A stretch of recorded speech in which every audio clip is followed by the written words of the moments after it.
Democracy Now!, democracynow.org, The War and Peace Report. I'm Amy Goodman with Aaron Mate.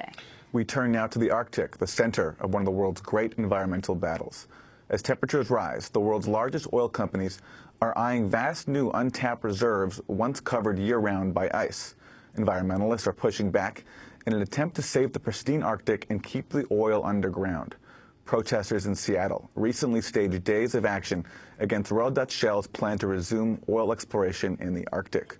Last month, the Obama administration gave conditional approval to Shell's resumption of fossil fuel exploration in the Arctic. But today we look back at a 2013 protest that caught the world's attention. That's when activists from Greenpeace attempted to board a Russian oil drilling rig owned by the Russian state oil company Gazprom. What happened next is chronicled in the documentary Black Ice. We believe that your platform and the activities being carried out in preparation for drilling for oil in the Arctic Ocean represents a real and immediate threat to the environment, both here and globally. We've started being chased everywhere we went, everywhere we tried to get a line up. We only had a few minutes within which to get climbers up underneath that heavy platform. But it was a chase, and we were losing time rapidly. I managed to get a rope up, and I started to climb up on it. But just when I was attaching myself to the rope, the Coast Guard boat came and started pushing our boat away.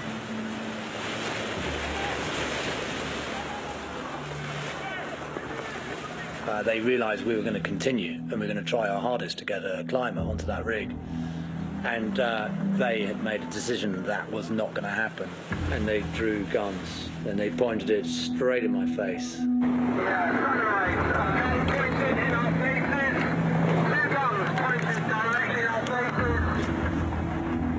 I used to be a war photographer in a Reuters and Agency France Press, and when I saw these aggressive soldiers, I knew the main point now is not only the hanging the banner, but I had to take photos how they pointed the gun at the Greenpeace activists. It was such a bizarre thing to see a gun pointing at you that I maybe couldn't even take it seriously, because it just felt so wrong. We were there doing a peaceful protest, we were not threatening anyone or anything, and they come there with their guns. 2 of the Greenpeace activists were detained aboard the Russian oil rig. A day later, Russian special forces raided the Arctic Sunrise. This is another excerpt from Black Ice. I was sitting in a mess, I remember. I think we were just finishing up lunch when I heard a lot of screaming and running around in the corridors outside. People shouting, helicopters coming, helicopters coming. I ran out on deck, and from that moment on, I was in the middle of a James Bond movie. Well, when the boarding happened, I was actually down on an exercise machine in the hold, and I heard the engine stop. And about a minute later, some panic-stricken crew member came running up and got, oh my God, they're jumping out of a helicopter. I thought, oh.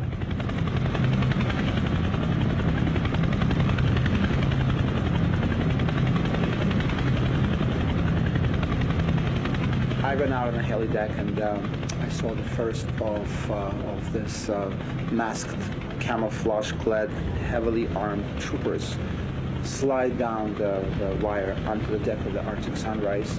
They started shouting at us in Russian, telling us to get down on the deck. Guns were being pointed more or less in the direction of the people. I turned around and I ran for the bridge. As I was running up the steps, I saw Frank standing in front of the door, and I saw him being pulled back and thrown down to the ground by another trooper. I stopped in front of his body, and then I felt a hand on my shoulder pulling me back and then shoving me forward, and I stumbled and fell onto Frank's prone body. In total, 28 Greenpeace activists and 2 journalists were arrested and brought to Russia, where they were charged with piracy and held for 2 months. They faced up to 15 years in prison. They became known as the Arctic 30. Well, today we're joined by two guests. Peter Wilcox was the captain of the Greenpeace ship, the Arctic Sunrise. He spent 2 months in a Russian jail. Legendary figure in the environmental world, was also captain of Greenpeace's Rainbow Warrior, which was blown up by the French government, 2 French Secret Service agents 30 years ago, killing the photographer Fernando Pereira. Also with us, Ben Stewart, longtime member of Greenpeace, who led the first Greenpeace expedition to challenge Arctic oil drilling off the Greenland coast. He's author of the new book, Don't Trust, Don't Fear, Don't Beg, the extraordinary story of the Arctic 30. He was a leading figure in the campaign to free the Arctic 30. So, Peter Wilcox, talk about what happened next. So we see what happens on the boat. Talk about what happens when you're taken off to prison. How were you taken? We arrived in Murmansk late one afternoon. We were met by a number of embassy officials. And then we were told to... How many different countries did the Greenpeace activists I think there were come from? 18 different countries that we represented. I'm not sure if everybody's consular official was there. Mine certainly was there from St. Petersburg, the U.S. consulate. From Florida? I guess so. I can't remember. But he was worried. At that point, I was like, look, we've been arrested. We've done this before. Meaning your consul was from St. Petersburg, Russia? Yes. But it was the U.S. consul? Yes, it was the U.S. consul. The consulate is in St. Petersburg. The embassy's in Moscow. And they... as far as we were concerned, it was all business as usual. We've been arrested in Russia before. My first campaign there was in '83. It's all going to plan. Things didn't start to get exciting until we got into the investigator's office that evening. And they said, well, you're not going back to the boat. You're being arrested. You're being sent to detention for 2 months. And we're charging you with piracy, which is 10 to 15 years. And that was a little disconcerting. So you're watching this, Ben. Yeah. You're not in this action, but you're the communications director. Yeah. What are you thinking at this point? Where were you? Well, I was in London, and it's the same as what Pete said. We thought this was a standard Greenpeace action. It had been pretty good. There had been some good footage. There had been some media attention. The presumption was that those guys would get kicked out of the country and be telling their stories in a bar in Norway that evening. We got the news when Dennis, who was just on that film, went to court. And it was a shock to him, it was a shock to all of us. They were being charged with piracy, minimum 10 years in a country where 99% of people that go to trial get found guilty. And suddenly for us this became a humanitarian crisis. We had 28 activists and 2 journalists there, and we thought that we were going to lose them into Russia's new Gulag system for the next 10 to 15 years. Well, on that point of being in the Gulag system, can you talk about the conditions for these activists when they were in prison? Well, for the book, I interviewed about 16 or 17 of them when they got out. The truth is that they didn't have it as bad as many of the Russian prisoners. I think that Putin realized that if these guys were maltreated, it would be very bad for Russia's reputation. Some extraordinary things happened in jail.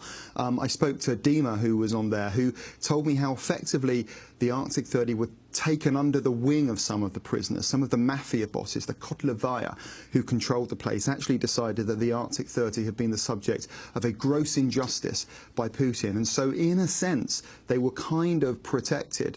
They were given access to this extraordinary communication system in the jail called the Daroga, which translates as the road, which is a kind of physical prison internet. Each evening, the prisoners would get ropes out and string them up, down, left and right outside their window and create a grid system, and then they put socks on that rope and exchange what they called emails, which were little messages, you know, 423 Dima, how are you doing? And it would go off, and they'd exchange sugar and cigarettes and all these kind of things. And this Daroga was how the mafia bosses dispensed justice and controlled the prison. And explain, I mean, you described this at the beginning of the book. The piping system within the jails, how it's used to communicate. It's used as a prison telephone system, and Frank Hewitson, who again was in the film that you showed there, told me how he was lying there one night and one of his cellmates called him off his bunk, and Frank went down and the guy pulled off the U-bend from the toilet and put it to Frank's ear, and Frank heard his friend Roman Dolgov saying, Frank, can you hear me? And they had a conversation and realised that this is how the prisoners communicated with each other. And I think this shows actually how important human contact is to people to survive. Lots of these guys in there have done very, very bad things on the outside, but they were human beings, and their way of living was to communicate. It was as important as food and water to them. And remember too, Ben, that in the detention, you're isolated in your cell for 23 hours a day. How many people were with you? One, sometimes none. Some people had 2 cellmates. You're taken for an hour to a bigger cell to walk around and get a little exercise, supposedly. But it really was isolation. I mean, you didn't eat with your other prisoners. You didn't see your other prisoners. So the communication at night was a fundamental thing. And the women were kept in, there were 8 women in the Arctic 30, they were kept in solitary confinement. And they worked out how to communicate by developing a code. They would tap on a radiator pipe that went through all of their cells with a spoon. 1 tap meant A, 2B, 3C. And they showed me their notebooks when they got out of jail. And they were full of these conversations, each sentence about the length of a tweet, but it would take 20 minutes to tap it out. And by the end of it, they knew each other so well. They'd only been with each other 11, 12 days on the ship, but when they got out, they were so close because they knew everything about their families, boyfriends and everything, merely by this code, tapping away. And again, I think in an era of instant communication with tweeting, it shows something important about the importance of communication by using that spoon on their radiator pipe. So we're going to break and then come back to the discussion about why you were doing what you were doing. Peter and Ben as the communications director. Again, Ben Stewart's book, Don't Trust, Don't Fear, Don't Beg, the extraordinary story of the Arctic 30. This is Democracy Now! Back with them in a minute.